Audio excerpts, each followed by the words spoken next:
भगवान कृष्ण से लेकर मीराबाई तक ब्रज का गुजरात से एक अलग ही रिश्ता रहा है। ये मथुरा के कान्हा गुजरात जाकर ही द्वारकाधीश बने थे और राजस्थान से आकर मथुरा वृंदावन में प्रेम की धारा बहने वाली संत मीराबाई जी ने भी अपना अंतिम जीवन द्वारिका में ही बिताया था।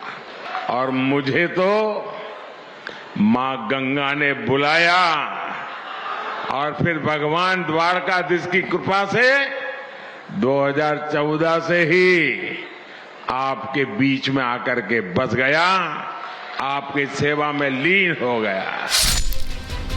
मोदी और योगी की डबल इंजन सरकार अयोध्या काशी के बाद अब मथुरा के विकास में लगी है। तभी तो वृंदावन में कॉरिडोर बनाने की तैयारी चल रही है।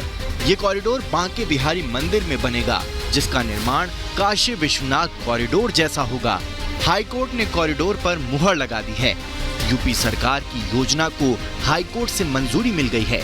मंदिर के आसपास अतिक्रमण हटाने की परमिशन भी मिल गई है। इस कॉरिडोर के लिए 5 एकड़ जमीन का अधिग्रहण होगा। मोदी का भक्ति पथ ही देश को विकास के पथ पर भी ले जा रहा है।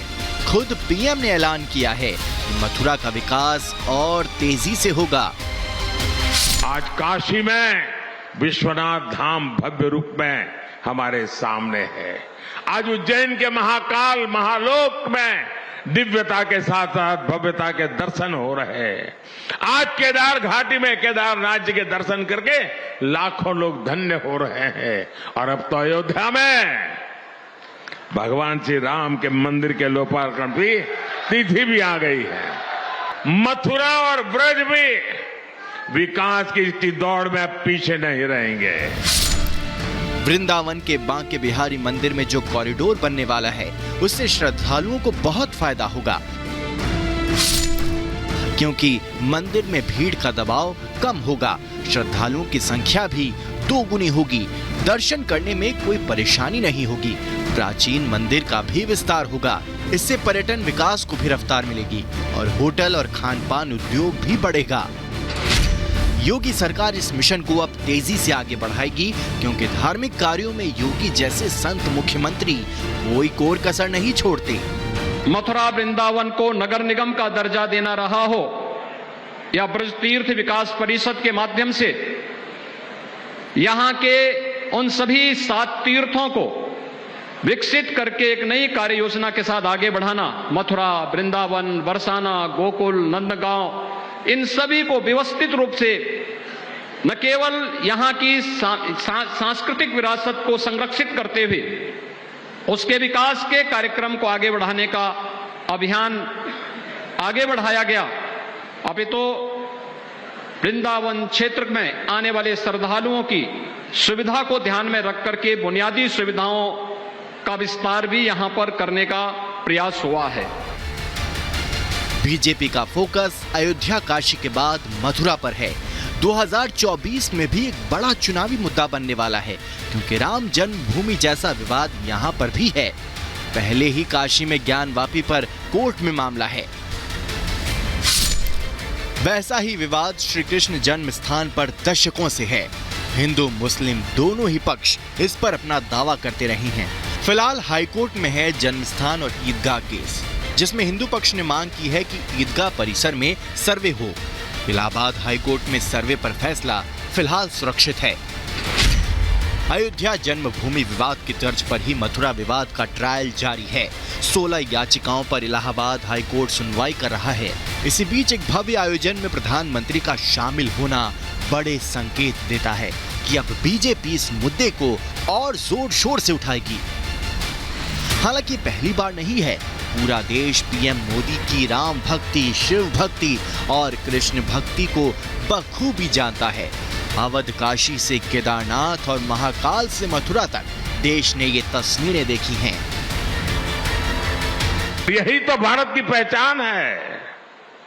हम एक ही कृष्ण में बांसुरी बजाते कान्हा को भी देखते हैं और सुदर्शन चक्रधारी वासुदेव के भी दर्शन करते।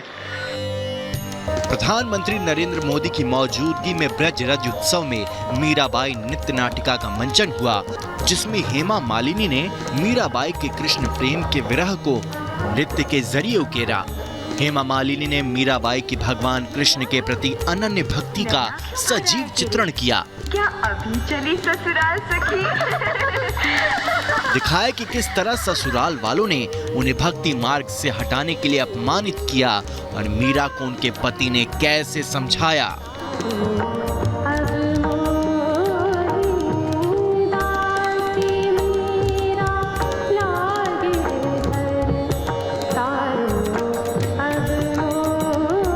ऐसी भक्ति के नाट्य की प्रस्तुति को देख दर्शक मंत्रमुग्ध हो गए। बीजेपी सांसद की नाट्य प्रस्तुति ने दर्शकों की खूब तालियां बटोरी।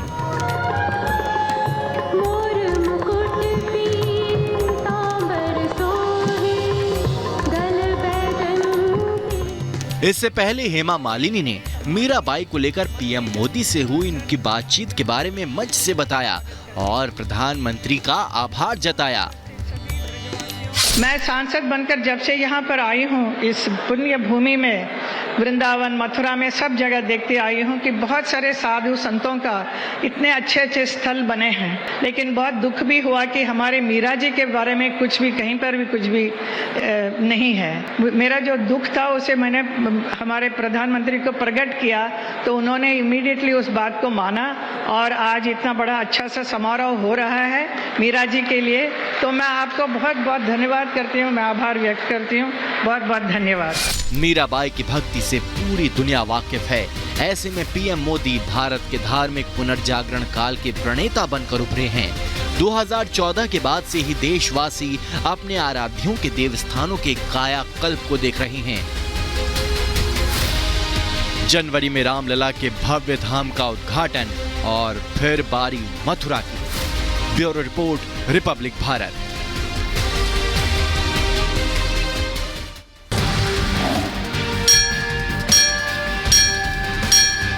यहाँ वही आता है जहाँ श्री कृष्ण और श्री जी बुलाते हैं।